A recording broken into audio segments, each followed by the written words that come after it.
I am the Tofu Golem. Please enjoy the video.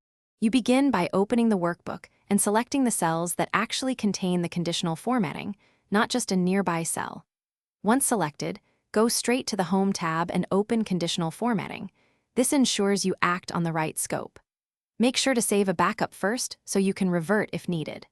By selecting the precise range, you avoid deleting unrelated rules, and that small precaution prevents accidental formatting lost later in the process. Next, open Manage Rules to see every conditional rule that applies. Switch the drop-down to the current selection or sheet so you only view relevant rules. This prevents confusion with workbook-level rules. Inspect each rule's formula and applied range to confirm which ones to remove. If a rule uses stop if true or references other sheets, note that before deleting. Once you understand which rules affect your selection, you can confidently remove or edit them without breaking other conditional logic.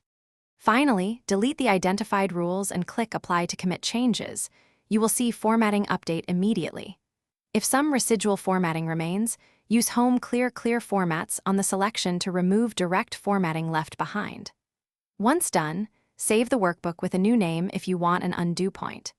If formatting persists, switch Manage Rules to this workbook to locate hidden or sheet-level rules, because lingering rules often live on a different sheet or were created with a wider applied range. Thanks for watching.